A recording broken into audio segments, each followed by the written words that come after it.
Welcome to the Simplify Your Retirement Podcast with Steven Strickland. Hello, Steven. Hey, Paul. How's it going? It is going fantastic. Excited to be here today, continuing season 6 here of Simplify Your Retirement Podcast. And I know we're excited because this season has kind of been about kind of unique products. So products that people may not understand, may not know. And because we're education-based financial planning firm, and this is an education-based show, we want to make sure that people understand and get knowledge around different types of products that they may hear about from someone else. And so we'd want to bring it to our audience to be able to say, here's something to understand. Here's where it may or may not fit for you, but we want to make sure you hear about it. In a positive way. Well, it's amazing. This is episode 9 of season 6, and we still haven't run out of things to talk about. I mean, in fact, there's a lot of other things, so stay tuned. We've got a lot of things still to come, so we're not running out of content yet. There's always things that we were talking about. We also have a lot of guests we still have not talked to yet. We're excited about the one we have today.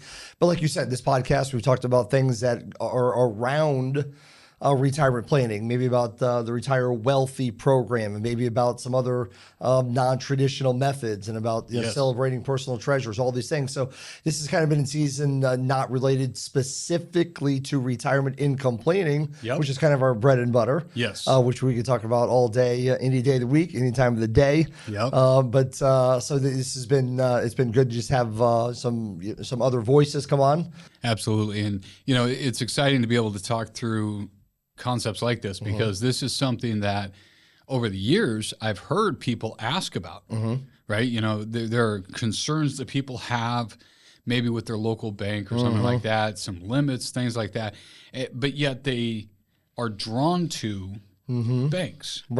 And so is there an alternative to maybe a local bank, maybe they can still give them protection, things like that? And that's what we're talking about today. And so who do we have with us today, Steven? Absolutely. Well, I'm excited to have with us today on the podcast, Starla Hendricks. Starla, thanks for being with us today. Hey, thanks for having me, guys. She's joining us remotely from the Twin Cities area. Correct. The frozen Minneapolis area. I am here with you today. All right. Well, Starla is the Vice President of Intermediary Sales at Stonecastle. She works exclusively with RIAs and wealth managers like Wise Wealth, helping them navigate the cash and deposit landscape, as Paul just mentioned, and better service their clients while organically growing their businesses. With over 30 years in financial services, Starla has held key business development roles at Vestmark, Thomson Reuters, as well as leading a sales team at Financial Industry Technical Services. Her expertise spans broker-dealers, banks, asset managers, and RIAs. Starla holds a BS in marketing from St. Cloud State University. And besides all that, she's an awesome person. She's been here in our office live with us, Paul. She's visited with us. She's visited with our team to explain what we thought would be great for her to explain directly to our clients. Absolutely. Yeah, it's exciting. And, you know, I love one of the best things about this season, too, just side note, is the Minnesota connection. I was going to say, don't talk about Minnesota. Paul, all I had to hear about over lunch is Paul and Starla Minnesota stories. I mean, they have that connection too. Absolutely. But no, like you said, Paul, a lot of clients, Starla, a lot of the consumers in general, they love banks. They love leaving their money in the bank. There's trillions of dollars sitting there. Even when there's great opportunities to invest, to earn more, a lot of clients there's something about having money in the bank. And so Stonecastle, the company that you're with, they've created a product for consumers to actually get possibly a higher interest rate than they can get at their local bank. And so why don't you tell us a little about what is Keep? I think that's the product that you guys have there. It's called Keep.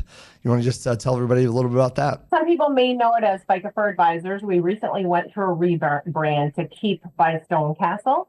But basically what it is just a high-yield insured cash account. You know, we maintain that cash should be a truly riskless asset class, right? And we lean into Keep in that it's able to provide up to $100 million of FDI protection per tax ID. So quite, you know, unmatched within the industry. And just to kind of step back a little bit too. So Stonecastle formed in 2001 and primarily focused on the institutional market, right? So they were dealing with institutions providing this high yield, high insurance cash account for institutions out of the '08 financial crisis. In '09, we started offering this solution to Fortune 500 companies, right? Foundations, charities. And from there, advisors were like, hey, we'd like to have this for our clients. So we launched the platform for the retail public, but it's only offered through a financial advisor. So we don't go directly to the consumer. They do have to come to their registered investment advisors to participate. So I want to make sure the people listening to this heard what you said. And I think there's some key points here. Number one is you said this is a high yield cash account. So it's on cash, high yield, typically. I don't know what the average rates for, CDs right now and local banks are compared to what, Keep is offering. But generally speaking, you guys tend to be a higher yield than what they can get at a normal, regular local bank. Is that true? Correct. What they can get at a brick and mortar bank for like a savings account. Savings account, okay. Yep, for a savings account there. And so it's also federally insured. Correct. So you used to call this a FICA account, a federally insured cash account. Now we call it Keep, and we'll talk about why you call it Keep in just a second. But I think it's important for everybody to understand this is, and when we say federally insured, we're talking about FDIC-insured. Correct. 100% riskless. There's no underlying securities. It is all backed by that FDIC insurance at the financial institutions. So you said under one tax ID, someone could have protected up to $100 million. Correct. Normally, let's just say, the normal bank, if someone goes through a local bank, they're normally FDIC insurance per tax ID is going to be, what, $250,000? Yes, it's $250,000 now. Okay, so potentially in the past, let's say someone had $1 million in cash, they couldn't leave it all in one bank because they'd be concerned about having FDIC insurance, which is why people leave money in the banks at all anyway. So you would have to theoretically, unless you put it in spouses, tax IDs or whatever, an individual would technically have to go, if they have $1 million, go to 4 different banks to protect that $1 million. Yep, 4 or 5 banks, they would have to spread it out themselves. Yep. In order to protect that $1 million. But someone could open up a Keep account, Stone Castle, put $1 million in it. It's one account. All of it is FDIC insured. Correct. Yes, they can open one account with us. It's all FDIC insured. It's all one statement and one tax ID. Yep, or that's one awesome. 1099. Yep. Right, that's incredible. And so how does it work? In other words, how does Keep or how is Stone Castle able to offer a higher amount of FDIC insurance per account per tax ID than, say, a local bank? It works because of the large depository network that we have created. We have over 1,000 financial institutions within our depository network where we are able to spread the funds out among.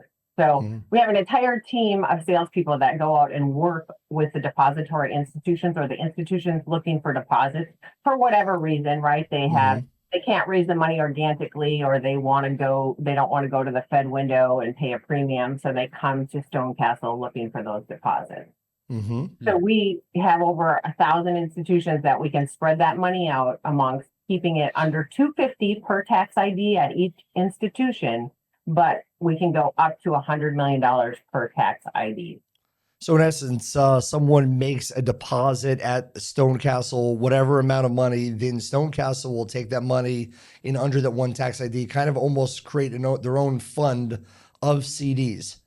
No, because it's just depositing the funds within the financial institution. We're not creating CDs. There's no underlying investments. There's no underlying CDs. It truly is. So it's a deal brokered between Stone Castle and these banks. Right. So we have U.S. Bank as our custodian. So Stone Castle is the administrator of the program. And let me step back to the beginning here. Yeah. So the client will go online and they will complete an application and deposit their funds.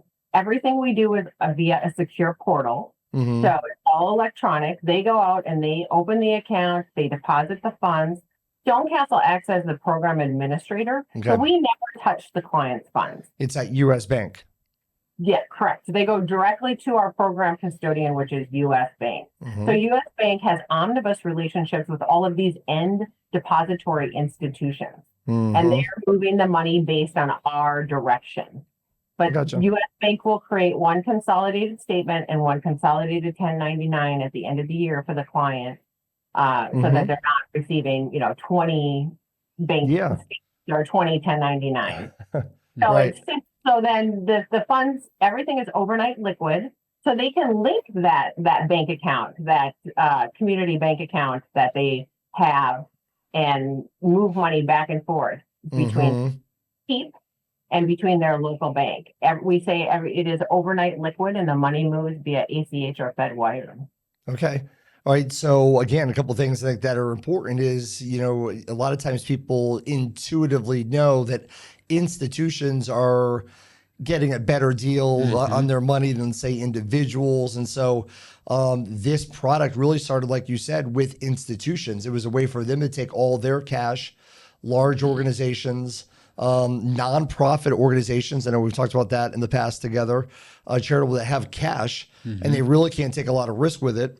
Instead of just earning a little bit, let's say at their local bank, they may be able to take this and get a higher yield, which is awesome. So now it's available to individuals. I think that's where Keep by Stonecastle has made this product available to individuals that in the past was only available to institutions, which is really cool. And they have that FDIC insurance. But another thing I think it's important for consumers to know is, or clients to know, is that, like she said at the beginning, you can't just someone couldn't go right now to Stonecastle or to Keep and find that account opening application, could they? Or is that only directed through, like, say, Wise Wealth? Right. It's only directed through a partner of ours, a registered investment advisor. The consumer can't go directly to our website and complete an application. That's awesome, because again, Paul, it comes down to, like everything else that we do. We tell everybody there is no perfect investment. There's benefits and limitations to every product that's available. The plan determines the products. Is this a good product? Absolutely. Is it right for every person, every situation? Not necessarily. No. It depends what the fit is. That's what it always comes down to. Absolutely. And so one question I would have for you too is then, so where it fits is there a minimum for opening an account? Because we know kind of the top end we've talked about, but what about on the low end? Yeah. So there is a $100,000 minimum initial deposit, but they do get 45 days to fund that. So, you can open it up and then you have 45 days to hit that 100,000. We can certainly always make an exception if you find it appropriate for our clients, but they don't have that initial $100,000 deposit. We can waive that minimum amount for you. So no, that's good to know. So we're talking about $100,000 minimum. So we're talking about, in our context here, we have a liquid income and growth bucket. So for us, it could be someone's liquid bucket assets, whatever number that is, if it needs to be $100,000 or more. Sometimes people have in our liquid bucket, it's within 5 years. So this could potentially be a great place to put funds, especially if I don't need it within 6 months. I need it 2 years from now, 3 years from now. It's unknown when I might need it, those kinds of things. Because as Starla said, it's not held at your local bank. It's held at, through U.S. Bank, through this, Stonecastle is the administrator of it. But if someone said they had $100,000 in there today and they needed $25,000 tomorrow, they could get that $25,000 back to their bank account tomorrow. Correct. Well, yes, via ACH. Via ACH. So it's not 3 days, 5 days. I mean, they can get it back. Well, no, it can be up to 3, right? It's the normal ACH where it could take 1 to 3 days. Depending on how the banks operate their own. Okay, correct. I got you. That's out of our control. It's really the bank. Right. Okay. Yeah. So it's great. So liquid, let's say 3 days. 3 days liquidity, FDIC insured, minimum 100,000. And then, so, why do you call it Keep? So I know it was a different name before. What made the name change to Keep, and why is it called Keep? We really wanted to lean into the Stonecastle name here. And I don't know if you guys were ever Game of Thrones folks or but Paul's Keep, more of a Are you Paul? So Keep is the safest, most guarded place within a castle. It is where they keep, their wealth, their treasures, even their family members, right? So we wanted to really, like I said, lean into that castle aspect of Stonecastle, and that it was Keep.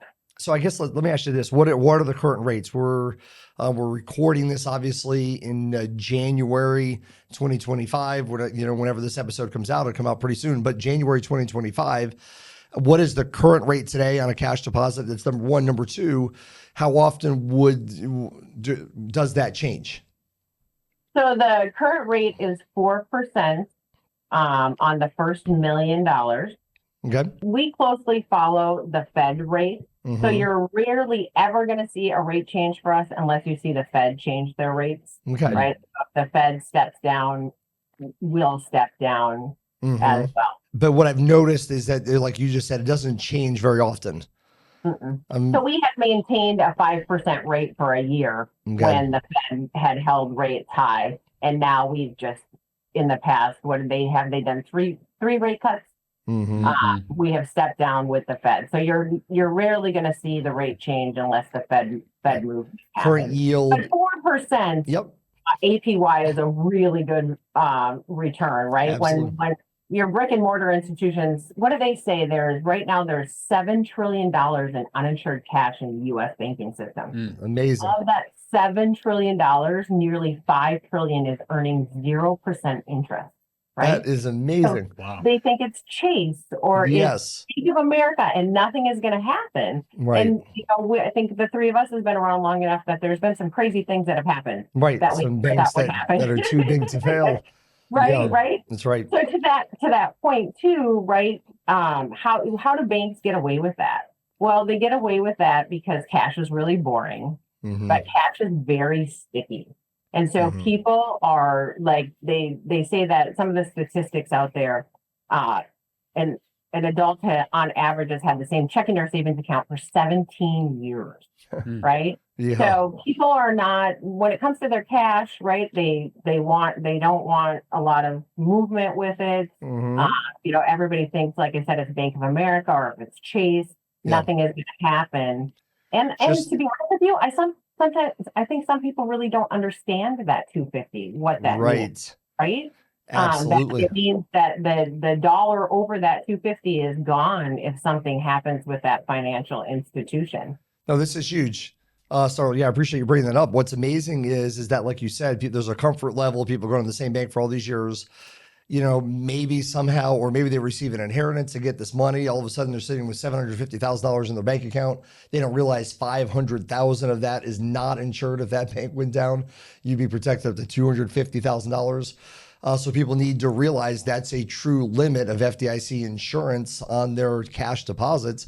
And what I'm shocked at what you just said was, of the $7 trillion that are over the FDIC limits, $5 trillion of that is earning 0%.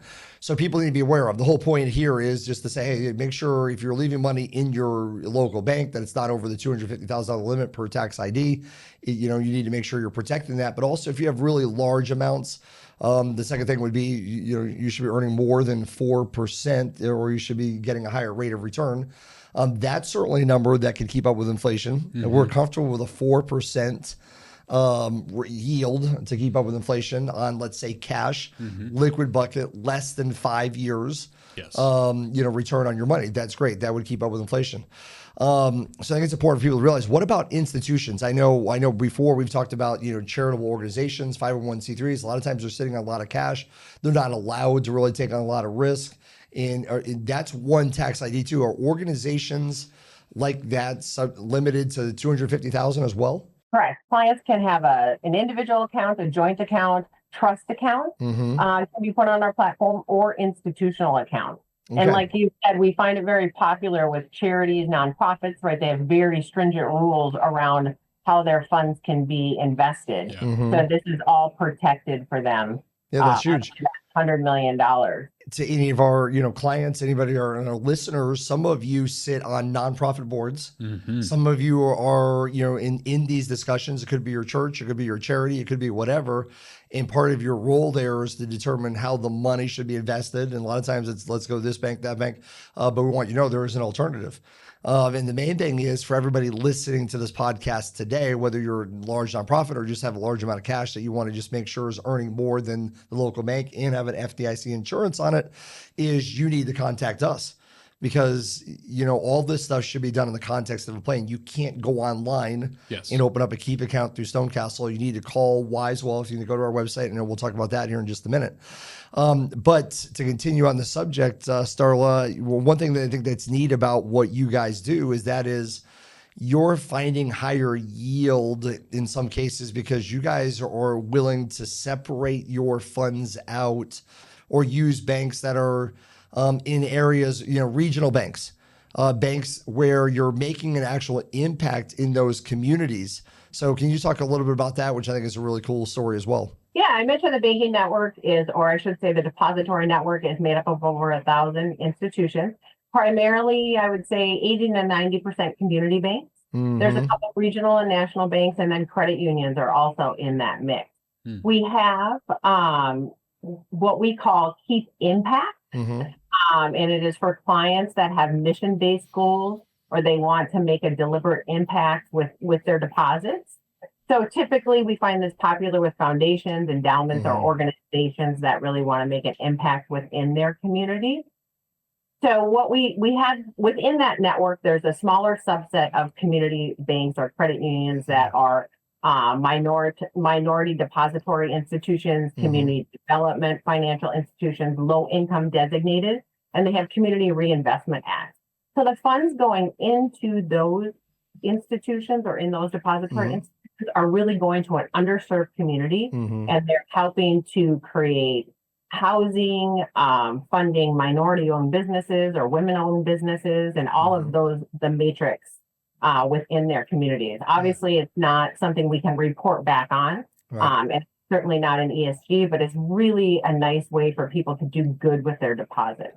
Yeah, that's one of the things I love about it. I mean, literally, you're infusing cash into these community banks, and like you said, in these low-income areas potentially, where now all of a sudden those banks have the cash on deposit, so now they can lend out and help those communities. So it's not just just investing money for yourself, getting good return.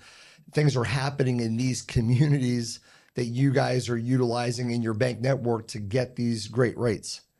Right, and we can designate, if the client chooses Keep Impact, we can designate to those specific banks. So all of their funds are going to those depository institutions. That's awesome. Yeah. That's amazing. So let me just make sure I understand that. So in other words, if someone has a community bank that they're familiar with, they can say, hey, can you guys utilize this in my portfolio?